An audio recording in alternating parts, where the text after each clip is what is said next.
நம்முடைய எதிர்க்கட்சித் தலைவர் அவர்கள் மற்றும் இங்கே இருக்கக்கூடிய உறுப்பினர் தந்திருக்கக்கூடிய ஒரு கவன ஈர்ப்பு தீர்மானம் குறித்து அதை இப்பொழுது நேரமில்லா நேரத்திலேயே எடுத்துக்கொண்டு பேச வாய்ப்பு வேண்டும் என்று எதிர்க்கட்சித் தலைவர்கள் தொடர்ந்து வலியுறுத்தி கொண்டிருக்கிறார்கள்.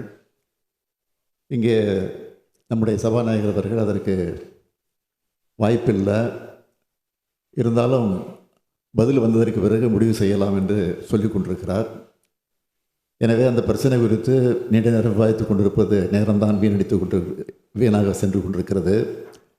நாளைய தினம் பதில் தயார் செய்து கொண்டு அரசு சம்பந்தப்பட்ட அதிகாரிகளோடு கலந்து பேசி அந்த பதில் தயாரித்து சம்பந்தப்பட்ட அமைச்சர் அவர்கள் பதிலோடு வரக்கூடிய நேரத்தில் அப்பொழுது பிரச்சனை எழுப்பினால் பதில் சொல்வதற்கு வாய்ப்பாக இருக்கும். நாளைய தினம் எடுத்துக்கொண்டு அதற்குரிய பதிலை சம்பந்தப்பட்ட அமைச்சர் மூலமாக விளக்கிட வேண்டும் என்ற நிலையில் இத்தோடு இதை முடித்துக் கொள்ள வேண்டும் என்று நான் கேட்டுக் கொடுக்கிறேன். உடனுக்குடன் செய்திகளை தெரிந்து கொள்ள சன் நியூஸ் பெல் ஐகானை கிளிக் பண்ணுங்க.